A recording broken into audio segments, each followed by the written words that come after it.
Hello नमस्ते। मैं doctor कोमल आज इस वीडियो में बात करूंगी थायराइड के बारे में। तो अब मैं थायराइड की सीरीज़ के साथ में आई हूं। तो जैसे हम डिटेलिंग में बात करते हैं तो मैंने इसे अलग अलग वीडियोस में स्प्लिट किया है।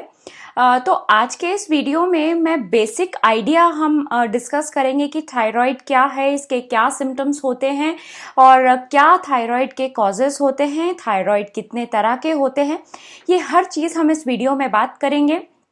तो देखिए, 1 in 10 इंडियंस थायराइड से सफ़र करते हैं।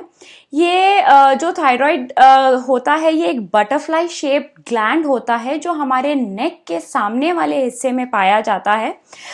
इससे क्या होता है, कई ब्लड वेसल्स इससे पास होते हैं। तो उसके अंदर जो मेजरली इसमें पास होता है वो है हमारा वॉइस क्वालिटी, जो हमारी वॉइस के लिए रिस्पॉन्सिबल होती है ब्लड वेसल्स, वो हमारे थायराइड ग्लैंड से पास होता है। इसलिए अगर हमारे थायराइड के अंदर कुछ तरह की इश्यूज या प्रॉब्लम आती है तो उसके अंदर वॉइस क्वालिटी हमारी चेंज हो जाती है।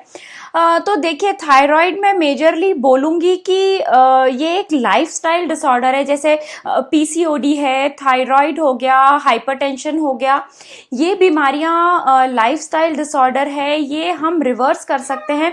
लेकिन आजकल ये चीज़ें मानी जाने लग गई है कि अगर आपको थायराइड है तो बिना कोई चीज़ हम सोचे समझे सीधा हम मेडिसिन पे ऑप्ट कर लेते हैं। डेफिनेटली कई केसेस में ऐसा होता है कि आपको डेफिनेटली लाइफ लॉन्ग थायराइड के मेडिसिन लेने होते हैं, लेकिन ये सारे केसेस में ऐसा ज़रूरी नहीं है। सारे केसेस में ये चीज़ मैं बोलती हूँ नहीं होनी चाहिए।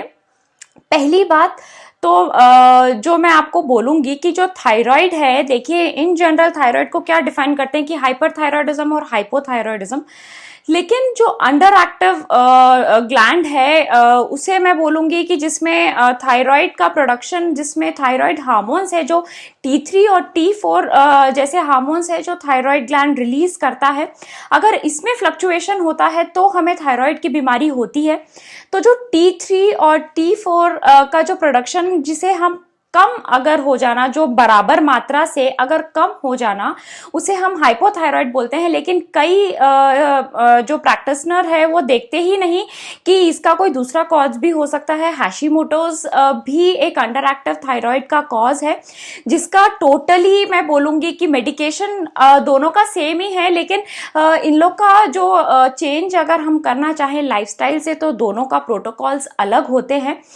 तो ज़रूरी नहीं है कि अगर आपका थायराइड अंडर एक्टिव है तो आप TSH, T3, T4 तीनों की रीडिंग के साथ में दूसरे टेस्ट भी होते हैं, जिसे हमें ये देखने मिलता है कि हमें थायराइड है या हमें हैशीमोटोज है।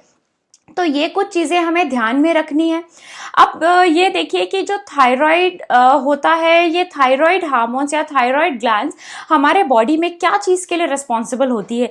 ये होती है रिस्पॉन्सिबल हमारे मेटाबॉलिज्म्स के लिए, हमारे ग्रोथ के लिए, डेवलपमेंट के लिए, हमारी बॉडी टेम्परेचर के लिए।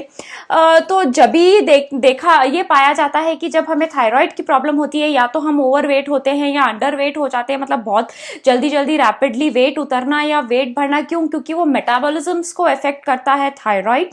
उसके बाद में अबनॉर्मलिटी, जो ये इससे रिलेटेड काफ़ी, जैसे जो बीमारियां मैं बोलूँगी थायराइड से रिलेटेड होती है, गॉइटर है, hypothyroidism, hyperthyroidism, thyroid nodules, thyroid cancers, ये काफ़ी सारी चीज़ें जो थी वो थायराइड के डिसफंक्शनिंग के, जैसे बढ़ने या घटने के वजह से होते हैं थायराइड हार्मोन्स के। उसके बाद में जो T4 है वो T3 में कन्वर्ट होगा जब भी वो हमारी बॉडी यूटिलाइज करेगी। ये थायराइड के हार्मोन्स है। तो जो T4 का कन्वर्शन T3 में है वो लिवर में पाया जाता है। तो लिवर की टॉक्सिसिटी मैं बोलती हूँ कि आपको ध्यान रखनी है। खाली थायराइड पे मत ध्यान दीजिए, लिवर के फंक्शन पे भी ध्यान दीजिए कि टॉक्सिसिटी हमारे लिवर की ज़्यादा नहीं बढ़ रही, हमारा लिवर हेल्दी है। तो ये कुछ था कि बेसिक मैंने आपको एक आइडिया दिया। अब नेक्स्ट मैं बात करती हूँ कि क्या तरह के थायराइड्स पाए जाते हैं, थायराइड के क्या क्या तरह के डिसीजेस है जो थायराइड से रिलेटेड है। दो मेजर चीज़ों के बारे में मैं बात करूंगी।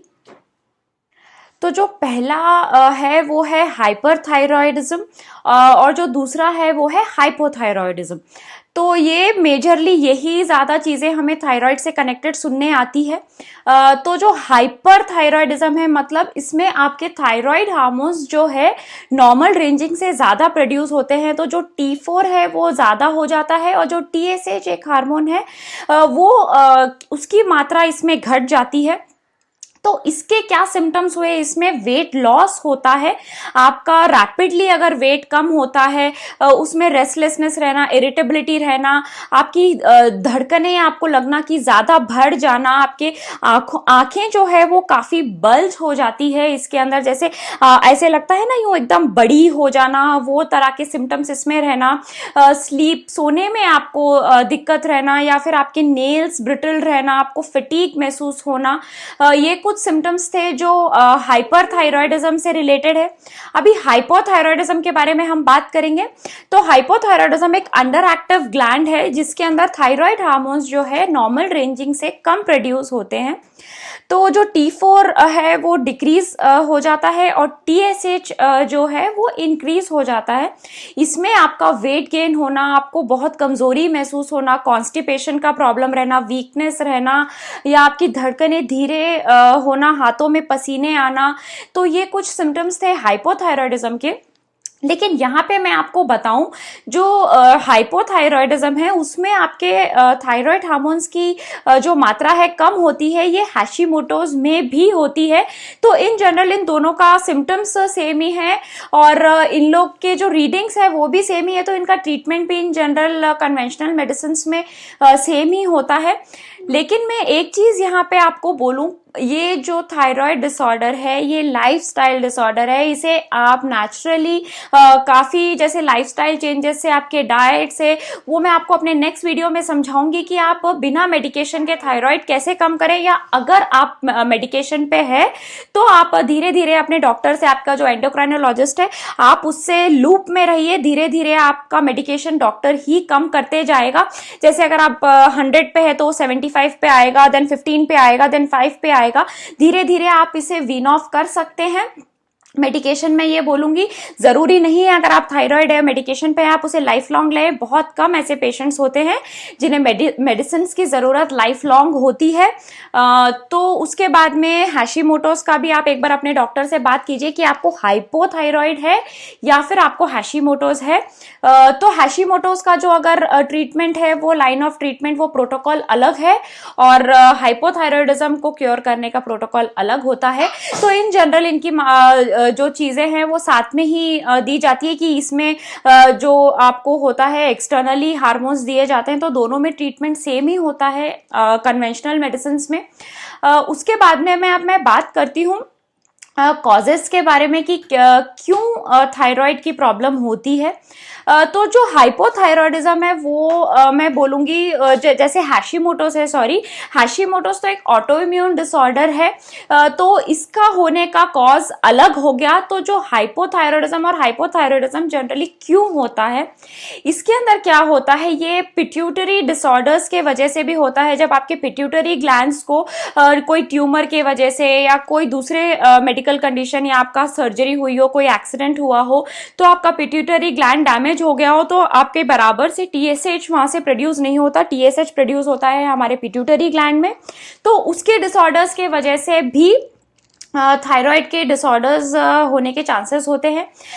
प्रेगनेंसी में इन जनरल क्या होता है, कई जैसे अगर अभी हमारा थायराइड नॉर्मली फंक्शन करता है, लेकिन जब जो लेडीज या वुमेन्स है जो प्रेगनेंसी जो कंसीव करते हैं, प्रेगनेंसी के अंदर क्या होता है, हमारे बॉडी अपने आप एंटीबॉडीज रिलीज करती है, वो थायराइड ग्लैंड को अटैक करती है। तो उसकी वजह से कुछ टाइम तक, जैसे 6 महीने या साल भर तक आपके थायराइड में फ्लक्चुएशंस होते हैं। उसके बाद में वो जनरली ठीक हो जाता है। ये जनरली प्रोलॉन्ग नहीं होता है उसके बाद में जैसे जिसकी पुअर लाइफस्टाइल है, सेडेंट्री लाइफस्टाइल है, या आप बहुत बहुत जैसे जंक फूड्स खाते हो या फिर बहुत प्रोसेस्ड फूड्स अगर आप खाते हो तो, या दिन भर आप सेडेंटरी रहते हो, कोई वर्कआउट नहीं, कोई एक्सरसाइज नहीं, तो थायराइड होने के चांसेस होते हैं।